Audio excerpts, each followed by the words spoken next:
नमस्कार मित्रों, आप सभी का बीएचयू पाठशाला के यूट्यूब चैनल में स्वागत है। मैं हूं आदित्य सिंह। आज हम बीएचयू एंट्रेंस एग्ज़ाम 2020 के लिए एक वीडियो सीरीज़ की शुरुआत करने जा रहे हैं। ये video series previous year questions based practice set की होगी, ठीक है। ये वीडियो सीरीज़ बाइलिंगुअल होगी, जिसमें कंटेंट इंग्लिश में होगा और एक्सप्लेनेशन हिंदी और इंग्लिश दोनों में होगा। और मैं आपको ये बता दूं कि इसमें जितने भी प्रश्न शामिल किए गए हैं वह सभी प्रश्न बीएचयू के विगत वर्षों के प्रवेश परीक्षाओं में पूछे जा चुके हैं। इस नाते यह वीडियो सीरीज़ आपके लिए बहुत इंपॉर्टेंट है। आपसे मेरी अनुरोध है, विनती है, रिक्वेस्ट है कि आप इस वीडियो को पूरा देखें। अगर आप इस वीडियो सीरीज़ को पूरा देखेंगे तो आप ज़रूर एंट्रेंस एग्ज़ाम में लाभान्वित होंगे। तो चलिए बिना देरी के हम शुरुआत करते हैं। और एक चीज़ मैं आपको जानकारी के लिए बता दूं, तो अगर आपको कोई भी दिक्कत हो, भाषाई दिक्कत हो या कोई भी समस्या हो, तो आप मुझे कमेंट बॉक्स में ज़रूर सुझाव दें, ज़रूर मुझसे अपनी समस्याओं को साझा करें। मैं उन्हें ज़रूर उसका समाधान करने के लिए मैं ज़रूर प्रयास करूँगा। तो चलिए बिना देरी के हम पहले क्वेश्चन की ओर चलते हैं। देखिए, पहले क्वेश्चन में हमसे पूछा जा रहा है कि how many schedules are there in Indian constitution. देखिए, हमसे यह पूछा जा रहा है कि भारतीय संविधान में कितनी अनुसूचियां हैं। तो वर्तमान में कितनी अनुसूचियां हैं भारतीय संविधान में? 12 अनुसूचियां हैं, ठीक है। कितनी अनुसूचियां हैं? 12 अनुसूचियां। मूल संविधान में, ओरिजिनल कॉन्स्टिट्यूशन में केवल 8 अनुसूचियां थी, ठीक है। चलिए अब हम आगे चलते हैं। दूसरा क्वेश्चन है हमारा, an ordinance is issued when. देखिए, ये हमसे यह पूछा जा रहा है कि अध्यादेश कब जारी किया जाता है। तो इसका आंसर हो जाएगा when parliament is in recess. जब संसद जो है सत्रावसान में होती है तब अध्यादेश जारी किया जाता है, ठीक है। तो बिल्कुल क्लियर हो गया था कि अध्यादेश कैसे जारी होता है, किस समय जारी होता है। जैसे मान लीजिए कोई ऐसी कानून की ज़रूरत हो जो बहुत महत्वपूर्ण हो हमारे देश के लिए और उस समय संसद की सत्र न हो, संसद जो है सत्रावसान में हो, तो कैबिनेट द्वारा एक मीटिंग करके एक प्रस्ताव भेजा जाता है बिल के रूप में हमारे राष्ट्रपति के पास, और राष्ट्रपति उस पर जब साइन कर देते हैं तो वही एक अध्यादेश का कार्य करता है। और वह उसके लिए एक इम्पॉर्टेंट चीज़ यह है, कंपलसरी चीज़ यह है कि वह 6 महीने में जो है संसद द्वारा पारित हो जाना चाहिए, नहीं तो वह 6 महीने के बाद जो है वो वैलिड नहीं रह जाएगा। चलिए हम अगले क्वेश्चन की ओर चलते हैं। हमारा अगला क्वेश्चन, तीसरा क्वेश्चन है, who was the president of constituent assembly of India. हमसे यह पूछा जा रहा है कि भारतीय संविधान सभा के अध्यक्ष कौन थे।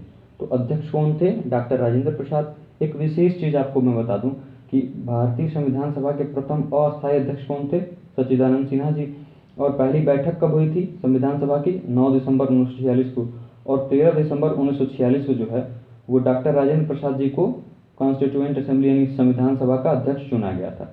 और डॉक्टर राजेंद्र प्रसाद जी के बारे में एक चीज़ मैं बता दूं कि वो हमारे देश के प्रथम राष्ट्रपति थे और वह सबसे अधिक समय तक राष्ट्रपति रहने वाले व्यक्ति हैं, ठीक है।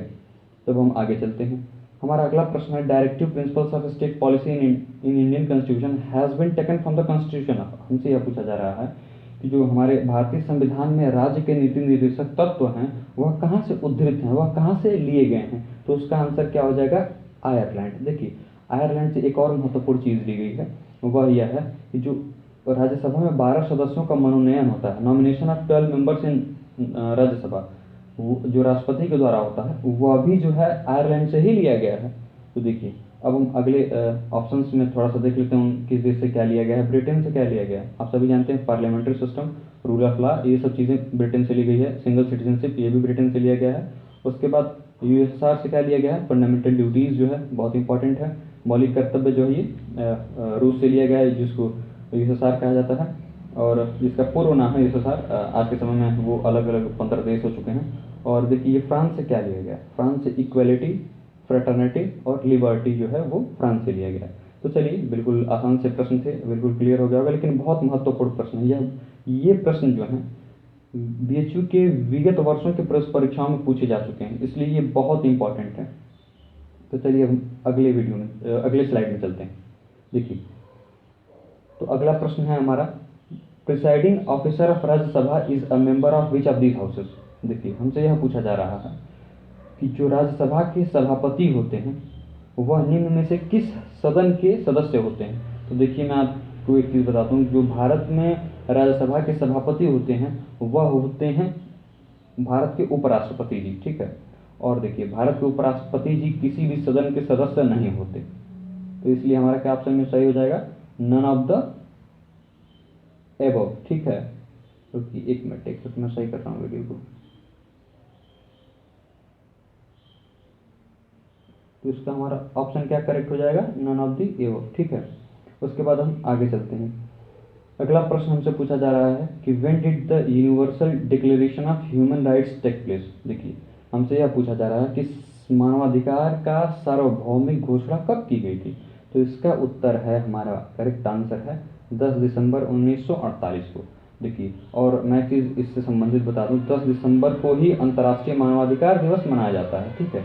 तो इसलिए इम्पॉर्टेंट हो जाता है। उसके बाद हम अगले प्रश्न की ओर चलते हैं। अगला प्रश्न हमसे यह पूछा जा रहा है कि by which act federal system of government was introduced in India. हमसे यह पूछा जा रहा है कि भारत में किस अधिनियम के तहत जो है संघीय सरकार की व्यवस्था अपनाई गई। तो वह क्या है, वह कौन सा एक्ट है।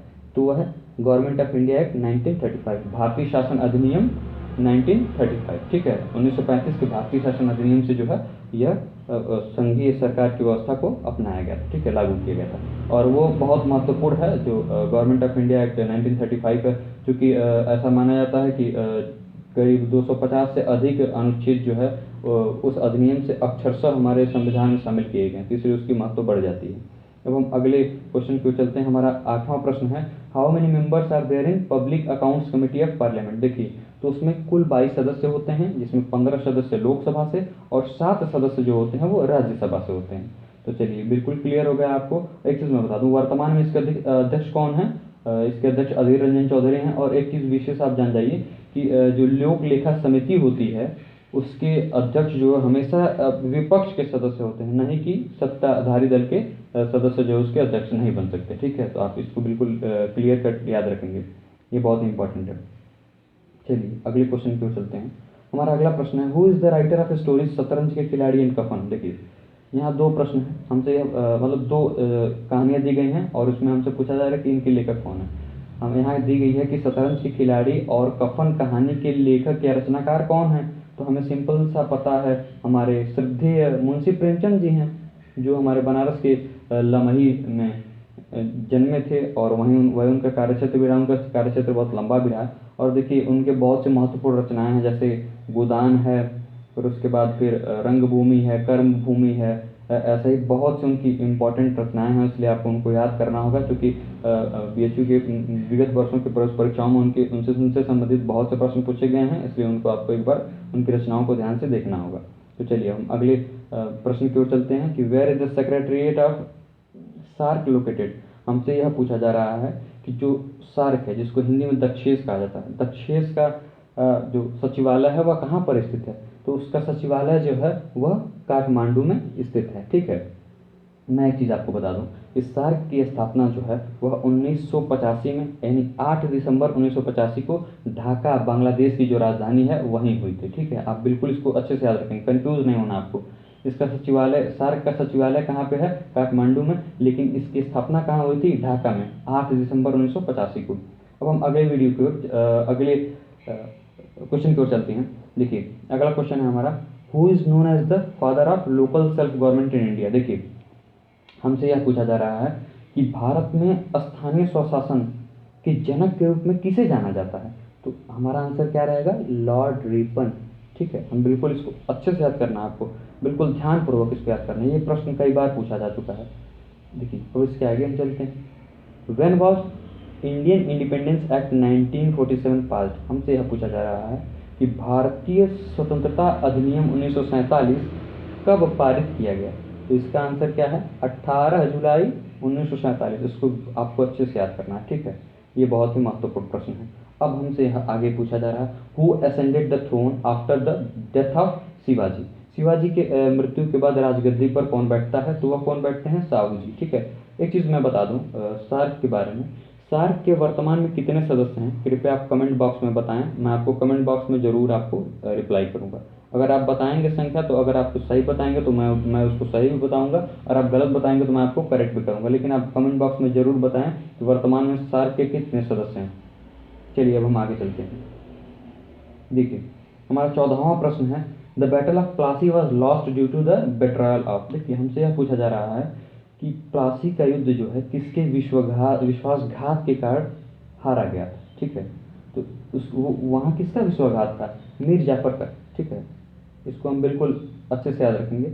और देखिए जो बैटल ऑफ प्लासी यानी प्लासी का युद्ध जो है वह इसलिए महत्वपूर्ण हो जाता है क्योंकि वह 1757 में सिराजुद्दौला और अंग्रेजी सेना की ओर से जो नेतृत्व करता थे रॉबर्ट क्लाइव के बीच हुआ था। और उस युद्ध में सिराजुद्दौला जो बंगाल के नवाब हुआ करते थे उनकी हार हुई थी और अंग्रेजी सेना के जो नेतृत्वकर्ता थे रॉबर्ट क्लाइव उनकी विजय हुई थी। कुछ इतिहास के जानकार ऐसा मानते हैं कि वह जो घटना थी, जो बैटल ऑफ प्लासी है, वही स्वतंत्रता संग्राम की पहली जो है संघर्ष थी। और जबकि कुछ ऐसे भी इतिहासकार हैं जिनका मानना है कि जो 1857 की क्रांति थी वह स्वतंत्रता की पहली संघर्ष थी। तो अलग अलग इतिहासकारों का अलग अलग मानना है, लेकिन यहाँ इम्पोर्टेंट ये है कि बैटल ऑफ प्लासी किसके किसके बीच में हुई थी और किस सन में हुई थी। 1757 में हुई थी और सिराजुद्दौला और रॉबर्ट क्लाइव जो अंग्रेजी सेना का नेतृत्व करता था उनके बीच में हुई थी। ये चीज़ आपको याद रखना है। उसके बाद हम आगे चलते हैं। Who was the author of Tuzuk e Baburi. देखिए हमसे यह पूछा जा रहा है कि तुजूक ए बाबरी के लेखक कौन? तो इसका आंसर क्या हो जाएगा? बाबर, ठीक है। जो मुगल वंश के संस्थापक हैं वही इसके रचनाकार हैं और यह उनकी आत्मकथा है। एक चीज़ विशेष आप जान जाइए कि तुजूक ए बाबरी जो है बाबर की आत्मकथा है। उसके बाद हम 16वें प्रश्न की ओर बढ़ते हैं। Who was the governor general of India when 1857 revolt broke out. हमसे यह पूछा जा रहा है प्रश्न में कि जब 1857 की भारत में क्रांति हुई तो उस समय भारत का गवर्नर जनरल कौन था? तो हम यहाँ क्या मारेंगे? हमारा ऑप्शन क्या सही रहेगा? लॉर्ड कैनिंग, ठीक है। देखिए लॉर्ड कैनिंग से एक विशेष जान लीजिए कि वो हमारे भारत के प्रथम वायसराय भी हुए। जब 1857 की क्रांति हुई तो उसके बाद सत्ता जो है ईस्ट इंडिया कंपनी से छीन करके वो जो ब्रिटिश क्राउन के हाथ में चली गई। उसके बाद से वायसराय की नियुक्ति होने लगी। तो हमारे प्रथम वायसराय कौन नियुक्त हुए थे? लॉर्ड कैनिंग ही नियुक्त हुए थे, ठीक है। एक चीज़ और मैं बता दूं, एक और विशेष जानकारी आप जानिए 1857 की क्रांति के बारे में कि 1857 की क्रांति की प्रतीक क्या थी। हमको यह जानना बहुत जरूरी है कि 1857 की क्रांति की प्रतीक क्या थी। तो 1857 की क्रांति की प्रतीक थी कमल और रोटी, लोटस एंड चपाती, ठीक है। ये बहुत इंपॉर्टेंट है, इसको आपको जानना है। और देखिए एक चीज़ और आप अच्छे से कवर कर लीजिएगा कि 1857 की क्रांति में विभिन्न जगहों से कौन कौन नेतृत्व करता था। जैसे फैजाबाद क्षेत्र से कौन थे, इलाहाबाद क्षेत्र से कौन थे, लियाकत अली कहाँ से नेतृत्व करता थे, रानी लक्ष्मीबाई कहाँ के नेतृत्व करता थी, झांसी की। तो आप इन सभी चीज़ों को आप विशेष तौर पर इसको थोड़ा सा आप ध्यान से देख लेंगे तो आपको परीक्षा के दृष्टिकोण से आपकी तैयारी बेहतर हो जाएगी। तो चलिए अब हम अगले प्रश्न की ओर चलते हैं। वेयर इज अढ़ाई दिन का झोपड़ा सिचुएटेड। हमसे यह पूछा जा रहा है कि अढ़ाई दिन का झोपड़ा कहाँ स्थित है। तो हमारा अढ़ाई दिन का झोपड़ा जो है वो अजमेर राजस्थान में स्थित है, ठीक है। यह कुतुबुद्दीन ऐबक के द्वारा बनवाया गया था और संभवतः यह इल्तुतमिश के द्वारा पूर्ण कराया गया था इसका निर्माण के। और देखिए ये जो 16वां प्रश्न है इसमें तीन ऑप्शंस भी दिए हुए हैं, उनके बारे में मैं बता दूं। जो लॉर्ड डलहौजी हैं ये भी इंपॉर्टेंट है, इनकी हड़प नीति इंपॉर्टेंट है। फिर उसके बाद लॉर्ड रिपन हैं, इनको अभी मैं कुछ प्रश्न पहले ही बताया कि ये भारत में स्थानीय स्वशासन के जनक के रूप में जाने जाते हैं। वारेन हस्टिंग्स जो है वो क्या कहते हैं प्रथम जो है वो गवर्नर जनरल हैं भारत के, ऐसा माना जाता है, ठीक है। ऐसा है वो तब माना जाता है उसमें। और उसके बाद हम आगे चलते हैं अगले क्वेश्चन में। देखिए 18वां प्रश्न हमारा लॉन्गेस्ट हाईवे इन इंडिया। देखिए लॉन्गेस्ट हाईवे इन इंडिया के बारे में बात करें तो लॉन्गेस्ट हाईवे कौन सा है? NH-44। ये NH-44 यानी जो राष्ट्रीय राजमार्ग 44 है वह कहाँ से कहाँ तक को जोड़ता है? वह कश्मीर से लेकर कन्याकुमारी तक को जोड़ता है। उसकी लंबाई जो है अभी फिक्स डाटा नहीं मिल पा रहा है, लेकिन औसतन उसकी लंबाई जो है अप्रॉक्स अनुमानित लंबाई उसकी 4000 किलोमीटर के आसपास लंबाई है। तो चलिए तो हम अगले क्वेश्चन की ओर चलते हैं। देखिए हमारा अगला प्रश्न है Manchester of north India is, यानी उत्तर भारत के मैनचेस्टर के रूप में किस शहर को जाना जाता है? तो वह शहर कौन सा है? कानपुर। कानपुर जो लेदर इंडस्ट्रीज के लिए भी फेमस है, ठीक है।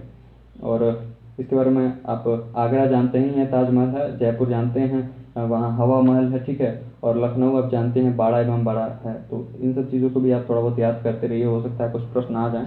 ऐसा कोई फिक्स नहीं है प्रश्न कहाँ से आएंगे, क्योंकि हम यहाँ जीएस को कवर कर रहे हैं, सामान्य ज्ञान को। तो सामान्य ज्ञान का दायरा बहुत बड़ा है, आप सभी जानते हैं। अब हम अगले प्रश्न की ओर चलते हैं। Which planet have maximum number of natural satellites so far discovered. देखिए यह प्रश्न में यह पूछा जा रहा है कि अब तक के ज्ञान के अनुसार, ठीक है, या अब तक के खोज के अनुसार किस ग्रह के पास सबसे अधिक प्राकृतिक उपग्रह है? तो उसका आंसर क्या हो जाएगा? जुपिटर, जिसको हम हिंदी में क्या बोलते हैं? बृहस्पति। इसको आप अच्छे से याद रखेंगे, यह प्रश्न बहुत ही इंपॉर्टेंट है, ठीक है, ये बिल्कुल पूछा जा सकता है। इसके बाद हम अगले प्रश्न की ओर चलते हैं। 21वां प्रश्न है हमारा, largest producer of soybean in India is. देखिए हमसे यह पूछा जा रहा है कि भारत में सोयाबीन का सबसे बड़ा उत्पादक राज्य है। तो सबसे बड़ा उत्पादक राज्य कौन सा है हमारा? मध्य प्रदेश, ठीक है। अब हम बात कर लेते हैं गुजरात के बारे में। गुजरात जो है मूंगफली, ग्राउंडनट, उसका जो लार्जेस्ट प्रोड्यूसर है, लार्जेस्ट प्रोड्यूसर ऑफ ग्राउंडनट, यानी कि मूंगफली का सबसे बड़ा उत्पादक राज्य जो है भारत में वह गुजरात है। केरला किस चीज़ का सबसे बड़ा उत्पादक है? रबर का, ठीक है। रबर का सबसे बड़ा उत्पादक राज्य है वह कौन सा है भारत में? केरला है। और असम की बात करें तो संभवतः आप सभी जानते भी होंगे, चाय के बारे में बहुत फेमस है असम, ठीक है, तो उसको बिल्कुल बताने की जरूरत नहीं है। उसके बाद हम 22वें प्रश्न की ओर चलते हैं। The difference between highest and lowest value in A distribution is called. हमसे यह पूछा जा रहा है कि किसी भी वितरण में, ठीक है, जो उसकी अधिकतम मूल्य होती है और उसकी न्यूनतम मूल्य होती है, उसके बीच की जो अंतर होता है उसको हम क्या कहते हैं? तो हम उसको रेंज कहते हैं, जिसको हम हिंदी में विस्तार कहते हैं। जैसे मान लीजिए कोई वितरण है, वो 10 से यानी कि 1 2 3 4 5 से चल रहा है, ठीक है, तो 1 से लेकर 10 तक है वो, तो उसकी अधिकतम वैल्यू क्या हुई? 10 हुई, अधिकतम मूल्य 10 हुआ, न्यूनतम मूल्य कितना हुआ? 1। तो उसका अगर कोई रेंज पूछे क्या है, तो हम रेंज इक्वल्स टू क्या कर देंगे? 10 में से घटा देंगे तो 9 आ जाएगा, ठीक है। ऐसा सामान्य तौर पर समझ सकते हैं, ठीक है। अब इकोनॉमिक्स के लोग हायर स्टडीज़ में जानते होंगे क्या है कैसे है। और उसके बाद हम अगले प्रश्न की ओर चलते हैं।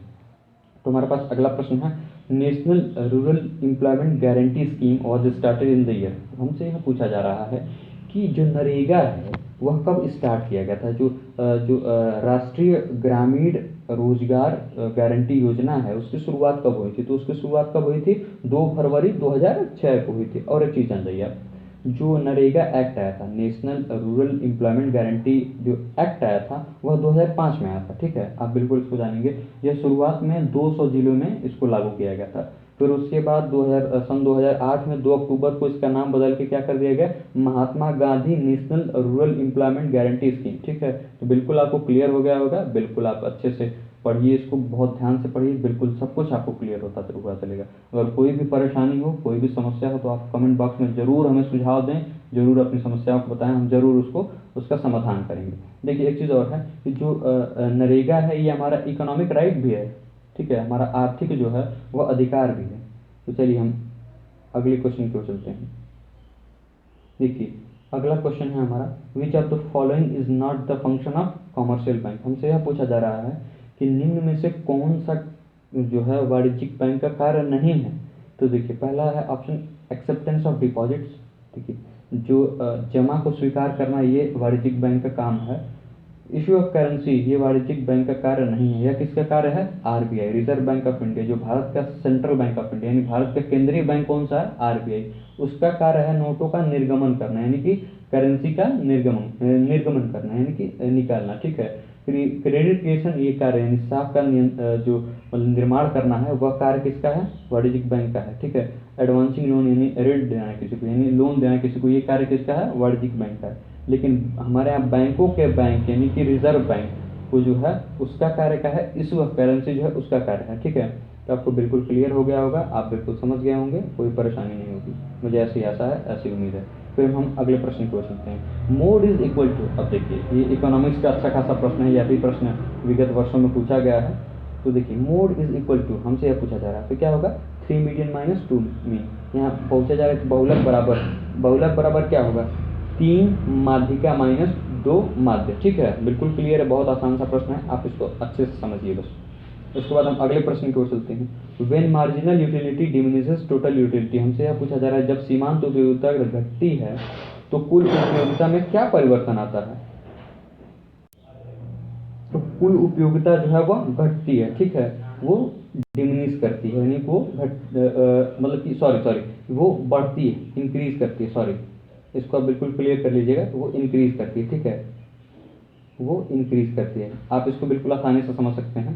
जैसे एक एग्जांपल अगर लेंगे आप, जैसे मान लीजिए कि मैं पहला रोटी खाता हूँ तो उससे मुझे 10 कैलोरी मिलती है, ठीक है, ऊर्जा। उसके बाद मैं दूसरी रोटी खाता हूँ तो मुझे 8 ही मिलती है दूसरी से, तीसरी से मुझे 6 ही मिलती है। तो इस तरीके से पहले का क्या है, जो मार्जिनल यूटिलिटी 10 है, फिर दूसरे की 8 है, फिर तीसरे की 6 है, लेकिन टोटल यूटिलिटी को हम जोड़ते जाते हैं, वो साइड में होती है। 10 है, उसके बाद 8 हुआ तो 18 हो गया, और 18 में 6 कितना हो गया, वो 24। यानी कि मार्जिनल यूटिलिटी तो घट रही है, यानी सीमांत उपयोगिता तो घट रही है, लेकिन जो है कुल उपयोगिता जो है वो हमारी बढ़ रही है। अब आपको आसानी से क्लियर हो गया होगा। अब हम आगे चलते हैं। हमारा अगला प्रश्न है वर्ल्ड लिटरेसी डे, यानी कि विश्व की जो साक्षरता दिवस है, विश्व साक्षरता दिवस कब मनाया जाता है, तो वह है 8 सितंबर को मनाया जाता है। ठीक है, और ये जो ऑप्शंस बगल के दिए हुए हैं उसको भी हम देख लेते हैं। 5 सितंबर को क्या मनाया जाता है, आप सभी जानते हैं, शिक्षक दिवस मनाया जाता है, टीचर्स डे। फिर 14 सितंबर को क्या मनाया जाता है, हिंदी दिवस। ठीक है, उसके बाद 16 सितंबर को क्या मनाया जाता है, ओजोन डे। आप सभी इसको बिल्कुल अच्छी तरीके से याद रखेंगे। इसके बाद हम आगे चलते हैं।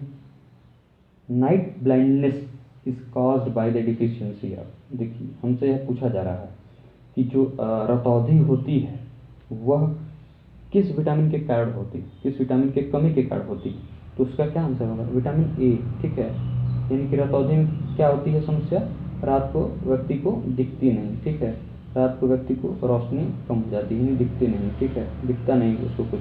ठीक है, वो क्या हो जाएगा, विटामिन ए की कमी से होता है। ठीक है, विटामिन बी की कमी से क्या होता है, बेरी बेरी। विटामिन सी की कमी से क्या होता है, आपको क्या बताएं, विटामिन सी क्या होता है, इसका भी। ठीक है, और फिर जैसे कि विटामिन डी से हम देखते हैं तो आपका ग्लिटर, जो ये जिसको घेघा कहा जाता है, मतलब कि ये जो आपके गले में एक लंप सा हो जाता है वो होता है गटर। ठीक है, फिर हम अगले क्वेश्चन पर चलते हैं। द डिजीज ऑफ फॉरगेटफुलनेस, यानी कि जो भूलने की बीमारी है उसको हम क्या कहते हैं, तो उसका आंसर क्या होगा, एमनेसिया। देखिए आप एक विशेष तौर पर याद रखेंगे कि एमनेसिया और इंसोम्निया में डिफरेंस है। एमनेसिया जो होती है वो भूलने की बीमारी होती है, और इंसोम्निया जो होती है वो नींद, जैसे मान लीजिए कोई व्यक्ति नींद में ही चलता है तो वो क्या था, वो इंसोम्निया से पीड़ित है। ठीक है, और कोई व्यक्ति भूलता है बार बार किसी चीज़ को तो वो एमनेसिया से पीड़ित है। आप इसको बिल्कुल क्लियर रखेंगे। और देखिए फिर यहाँ पे है थैलेसीमिया, एक रोग होता है, वो ब्लड से रिलेटेड डिसऑर्डर है। जैसे मान लीजिए कि किसी व्यक्ति में हीमोग्लोबिन की कमी होती है, हीमोग्लोबिन क्या करता है, ऑक्सीजन को कैरी करता है, वही चीज़ जो है, वही डिसऑर्डर वाली जो डिजीज़ होती है वो थैलेसीमिया होती है। उसके बाद हम लास्ट हमारा क्वेश्चन है, influenza is caused by, influenza किससे होता है, हम सभी जानते हैं इन्फ्लुएंजा वायरस से होता है। ठीक है, और आज के डेट में जो कोविड-19 जो है, जो आज डिजीज़ चल रही है, नोवेल कोरोना वायरस के कारण जो चल रही है डिजीज़, जो पैंडेमिक बन चुकी है, वो अभी कोरोना के एक वायरस है उसी के कारण हो रही है। ठीक है, और बैक्टीरिया से जैसे मान लीजिए सल्मोनेला टाइफी हो गई, उस चीज़ से हमारा टाइफाइड होता है, डिजीज़ है। उसके बाद फिर माइकोबैक्टीरियम ट्यूबरकुलोसिस है, जिससे हमारा ट्यूबरकुलोसिस डिजीज़ होती है। तो ये सब डिजीज़ जो है बैक्टीरिया से होती हैं। अब फंगी से क्या होता है, जैसे हमारा रिंग वर्म होता है, जैसे देखते हैं बहुत से लोग फंगल इन्फेक्शन के कारण जो खुजली होती है उससे परेशान रहते हैं, तो वो जो होती है वो फंगी के कारण होती है। ठीक है, तो मुझे आशा है, मुझे उम्मीद है कि आप सभी को ये वीडियो पसंद आया होगा, और मुझे उम्मीद है और मुझे आशा फिर है कि आप सभी मुझे सुझाव ज़रूर देंगे कि आप सभी को क्या समस्याएं आ रही हैं और क्या आप सभी को और ज़रूरत है। और मैं बता दूं कि ये वीडियो सीरीज़ जो आपको आपके एग्ज़ाम तक चलता रहेगा, जब तक आपका परीक्षा संपन्न ना हो जाए तब तक ये वीडियो सीरीज़ चलता रहेगा। और उसके बाद फिर आप मुझे सुझाव ज़रूर दें। और बहुत बहुत धन्यवाद अपना कीमती समय देने के लिए। Thank you for giving your valuable time. Stay connected with us for more information. अधिक जानकारी के लिए हमारे साथ जुड़े रहिए, और BHU पाठशाला चैनल को लाइक करिए और सब्सक्राइब करिए। बहुत बहुत धन्यवाद।